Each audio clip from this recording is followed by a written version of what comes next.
Mañanas en Libertad, con Luis del Pino.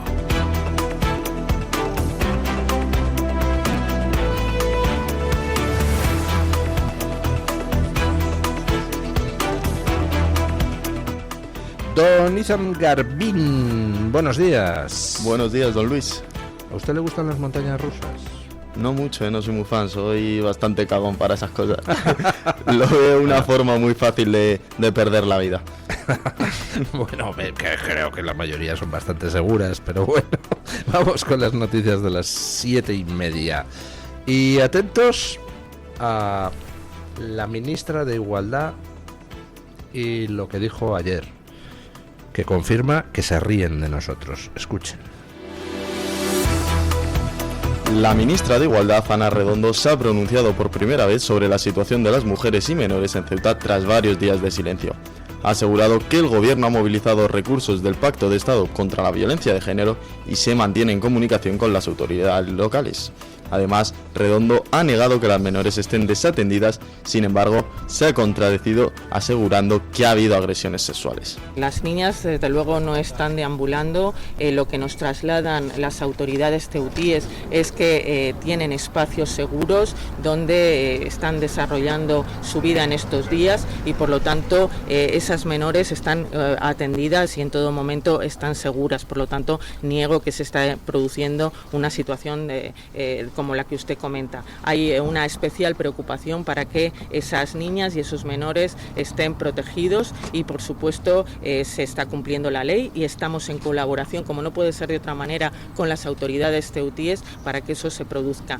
Se ha expulsado ya a uno de los agresores, eso es lo que nos traslada el Ministerio de Interior, por lo tanto, sabemos que ya cuando se analizan y se producen esas denuncias y se investiga, esos agresores están siendo expulsados de forma inmediata y se va a expulsar absolutamente a todos los agresores. Por lo tanto, hay que dejar también que los procedimientos y las investigaciones se produzcan, pero repito, en el centro de crisis de Ceuta se está atendiendo a las mujeres agredidas y hay algunas niñas que están en el centro de crisis siendo atendidas. La ministra ha defendido que el Estado está con ellas y ha garantizado la protección de las mujeres ceutíes. Además, también ha comentado que hay que combatir los bulos y ha asegurado que se han reforzado las medidas para evitar que vuelva a producirse una entrada masiva en la ciudad. Le pregunta el periodista, ¿qué puede decir sobre las niñas agredidas sexualmente? Y dice, las niñas están en un entorno seguro, no está habiendo agresiones y además un agresor ha sido expulsado por el ministerio, me confirma el Ministerio del Interior. O sea, no ha habido agresiones, pero un agresor ha sido expulsado y además ahora están las niñas protegidas y se está viendo cómo expulsar a todos los agresores.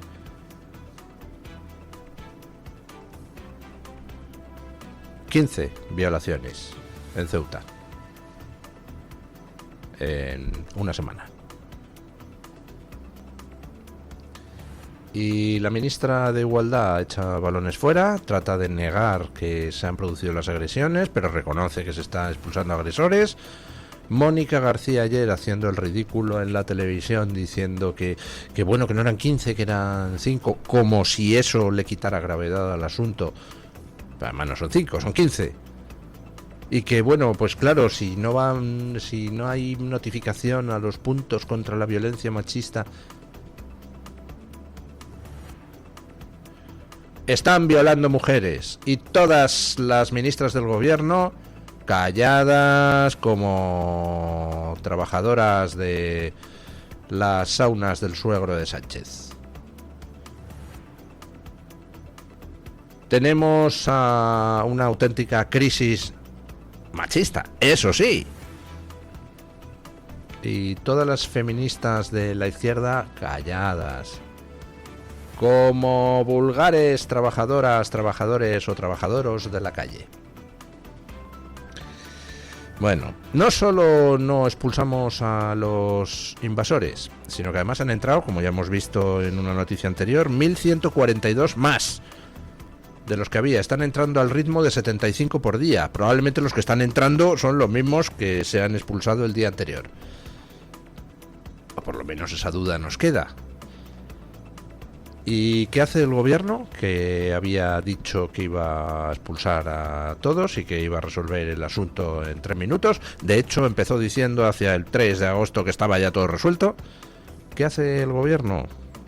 Pues montar campamentos para albergar a los invasores, a los que tiene que echar. En vez de echarlos, les monta un campamento. Escuchen. El gobierno habilitará 1.500 nuevas plazas en campamentos temporales para atender a los inmigrantes que asaltaron Ceuta. La ministra de Inclusión, Seguridad Social y Migraciones, Selma Sainz, ha asegurado que es primordial la colaboración de las administraciones y ha comentado dónde se situarán estas instalaciones. Seguimos trabajando para la mejora y ampliación de los espacios de acogida, donde es absolutamente primordial la colaboración de todas las administraciones. Y en ese sentido, les anuncio que en el día de hoy se van a desplegar varios dispositivos de atención humanitaria de carácter temporal y extraordinario. Serán en el parking del embolsamiento, en la Loma Colmenar, cedido por el Gobierno de la Ciudad Autónoma, en las instalaciones de la hípica, en el antiguo campo de fútbol del cuartel de caballería y en el espacio del Guano, titularidad estas últimas del Gobierno de España. Esto supondrá la habilitación inmediata de 1.500 nuevas plazas. Yo personalmente creo que la colaboración entre instituciones es fundamental para recuperar la normalidad en Ceuta cuanto antes. Y esa va a ser, les aseguro, la brújula que guíe mi estancia estos días en Ceuta. La ministra evitó aclarar si los inmigrantes serán expulsados a Marruecos y se limitó a defender que el Ejecutivo actuará conforme a la legalidad, el derecho de asilo y los derechos humanos. Además, el Gobierno destinará 6,5 millones de euros a Cruz Roja para atender a personas vulnerables con 4.000 kits de alimentación diarios y material de higiene femenina. Más pasta para las ONGs. ¿Para qué expulsarlos pudiendo hacer negocio? Les montan carpas para albergarlos allí en vez de mandarlos a Marruecos.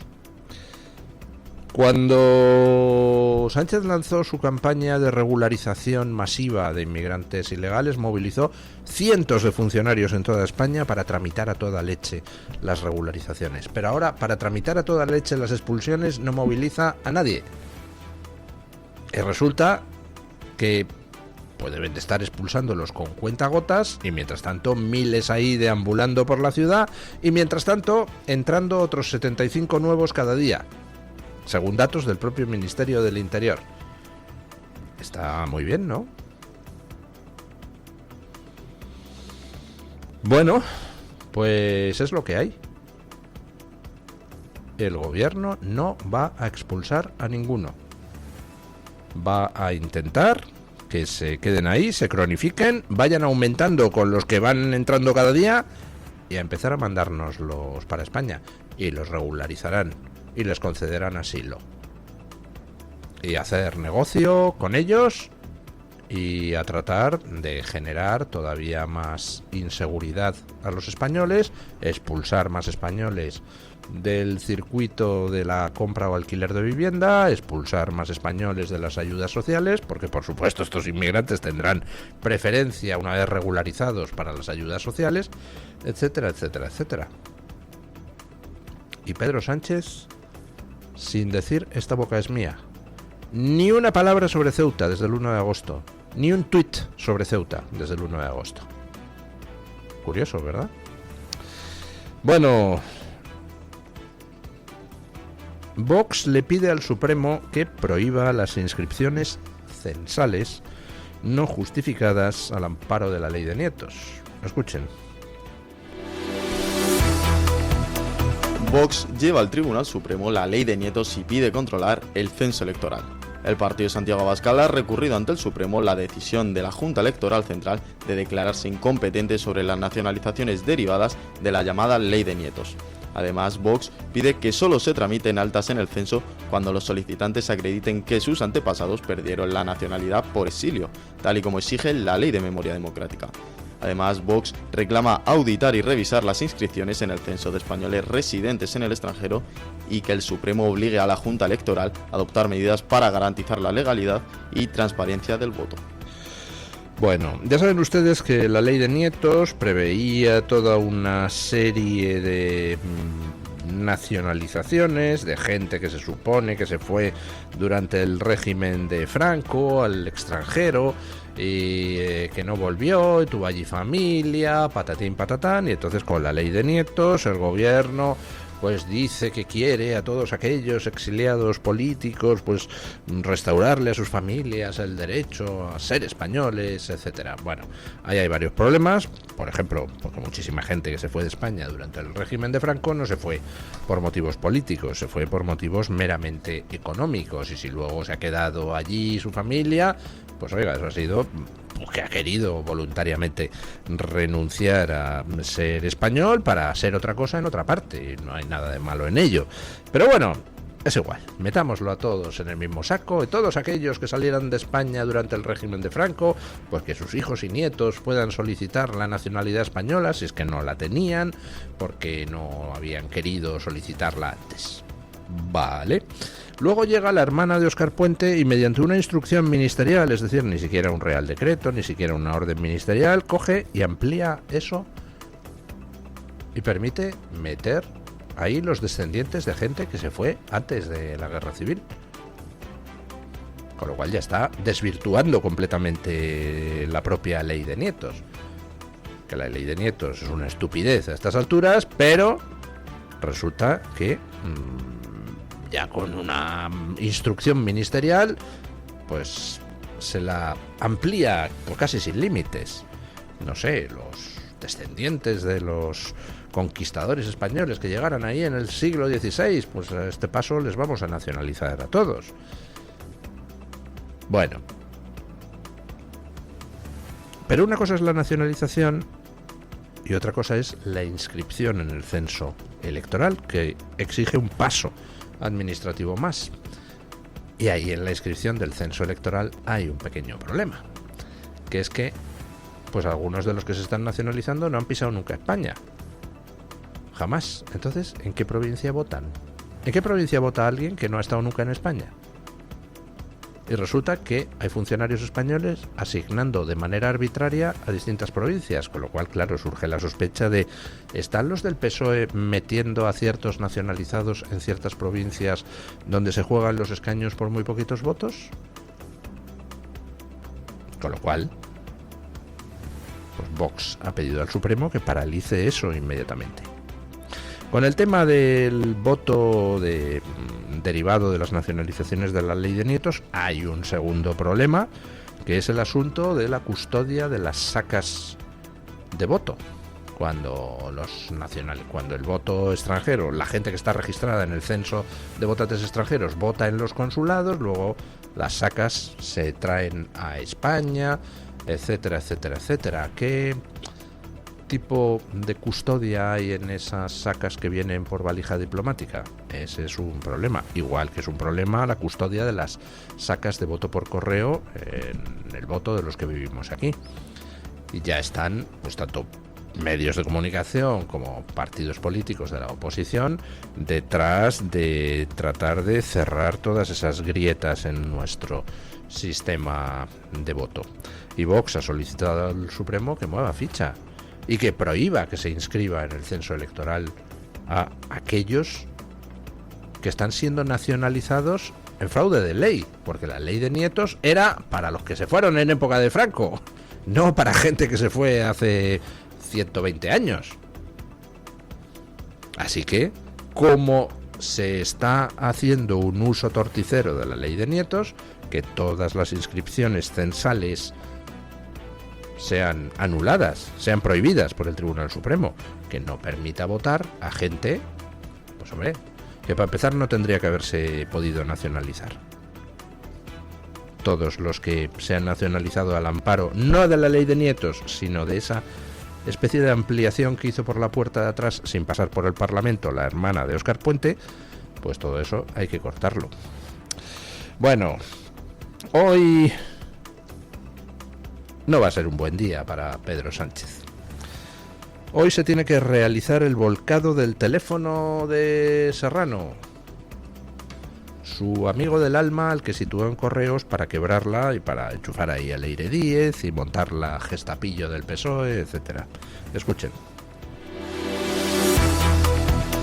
El juez Santiago Pedraz permitirá a la UCO analizar el teléfono de Juanma Serrano, ex jefe de gabinete y amigo de Pedro Sánchez, después de que los agentes detectaran conversaciones con la ex militante socialista Leire Díez.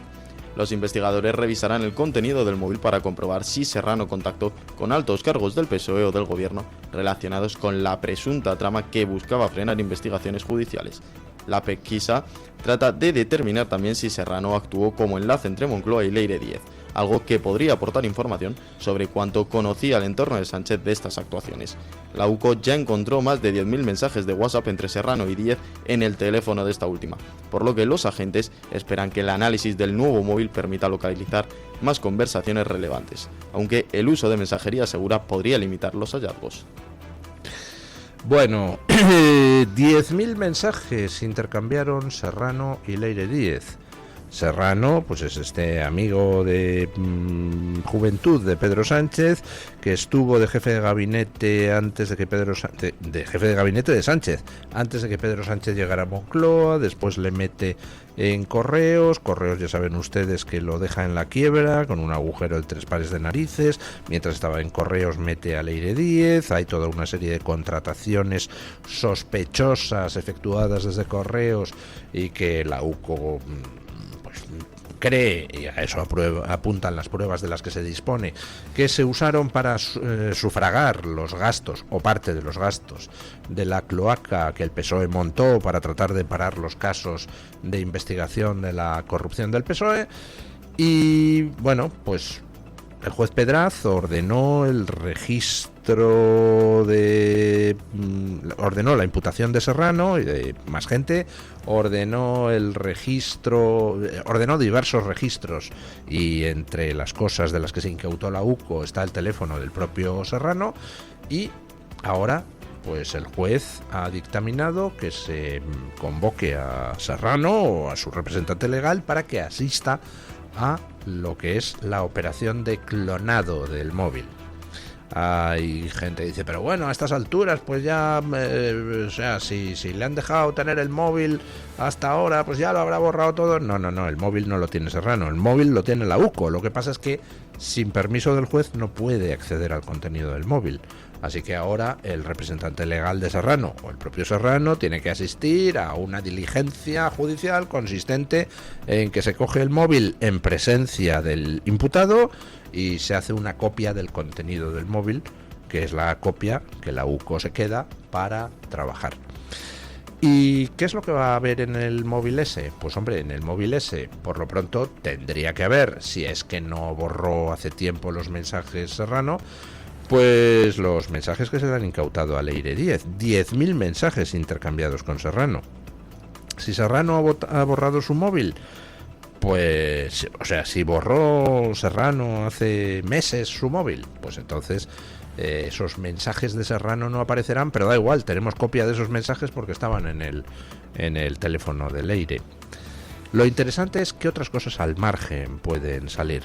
Si ese teléfono no ha sido borrado, no ha sido reinicializado, etcétera, etcétera, pues entonces ahí pueden salir mensajes de Serrano con otras personas.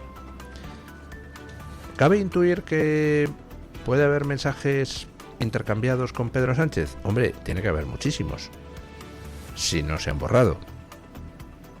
Porque Serrano era un hombre de confianza de Pedro Sánchez. Era un amigo de la juventud.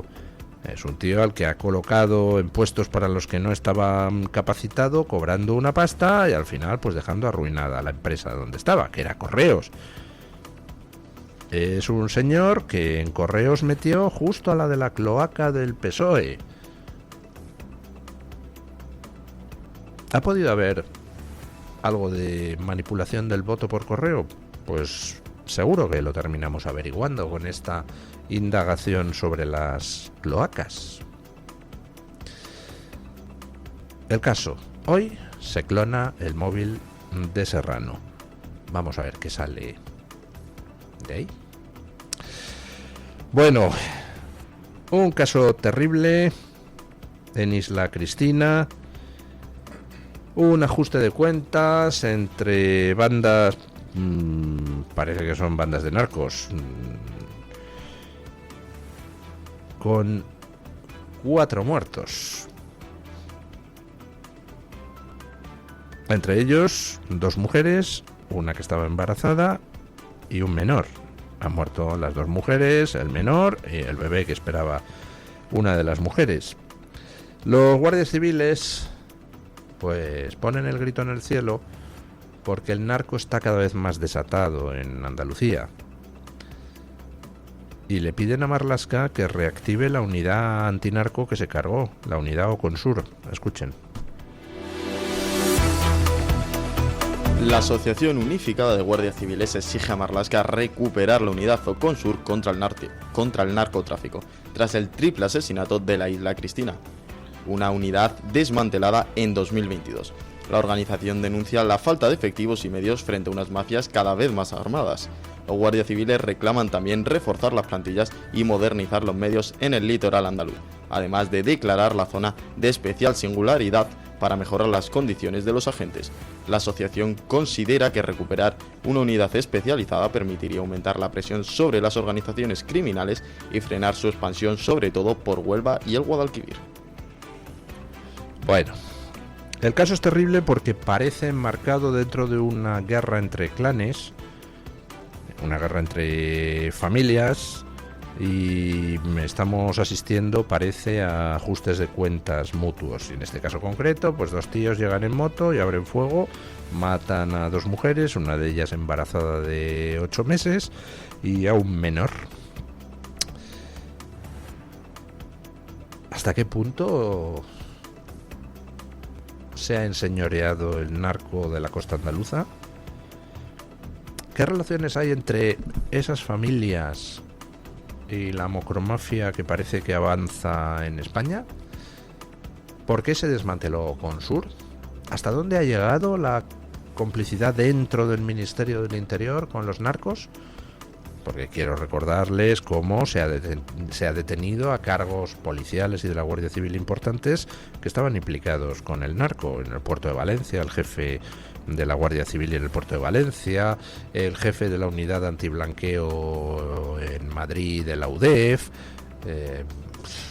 servidores públicos con decenas de millones de euros emparedados en las paredes de su casa y esas cositas tan monas. Pero permítanme usar la tragedia de Isla Cristina para ilustrar una cosa que pues no siempre tenemos la posibilidad de ilustrar de forma tan clara. Los tíos que llegaron en moto y abrieron fuego en este ajuste de cuentas en Isla Cristina dispararon, como ya he dicho antes, contra 2 mujeres y un menor que había ahí. Los mataron en el acto. Una de las mujeres estaba embarazada de 8 meses y el bebé sobrevivió inicialmente. Pero luego, por desgracia, pues los médicos no han podido hacer nada para salvar su vida y ha terminado muriendo también. Pero el caso ilustra a la perfección algo que realmente parece mentira que en el siglo XXI tengamos que seguir explicando. Pero hay mucho sujeto que parece que necesita que se lo expliquen muchas veces. Un feto, el niño que está dentro del cuerpo de la madre, no es parte del cuerpo de la madre. Si lo fuera, el niño no podría sobrevivir a la muerte de la madre. Y sin embargo, casos como este, de un niño que sobrevive al asesinato de su madre, pues no son infrecuentes. Hay multitud de casos en todo el mundo. Por ejemplo, accidentes de tráfico. Una mujer embarazada muere en el acto y los médicos logran salvar la vida del bebé haciéndole la cesárea a la mujer.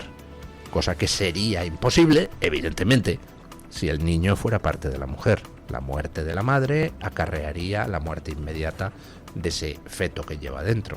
Pero no es así. Son 2 seres humanos distintos.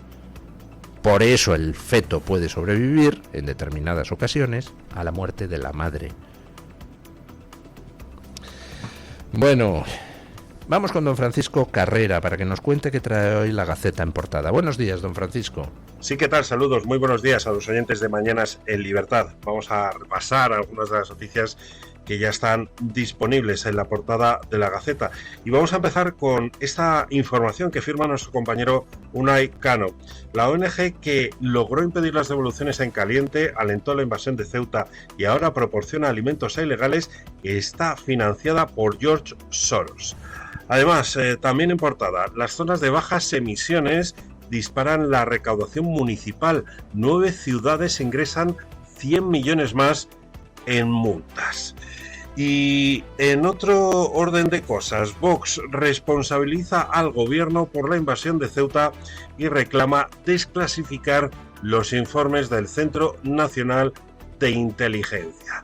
Un último apunte que les vamos a contar es este: las plataformas de Meta alertan a quienes buscan información sobre inmigración y los dirige a recursos de la ONU para, dice literalmente, mudarse a otro país. Como cada día, les recomendamos también algunas de las columnas de opinión que tienen ya a su disposición. Hoy nos vamos a quedar con dos, la de Hughes, Lashon Hara y Esperanza Ruiz, que nos habla de socialista por castigo. Además, no se pierdan tampoco la viñeta de la Iberosfera, como cada mañana. Es todo. Desde la redacción de la Gaceta, les deseamos a todos ustedes que tengan un muy feliz día.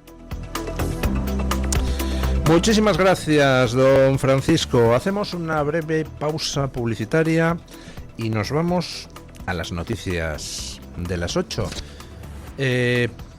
Decía ayer la ministra de Sanidad que estaba bajo control la sanidad en Ceuta. Bueno, ya tenemos confirmado un brote de sarna entre los militares en Ceuta.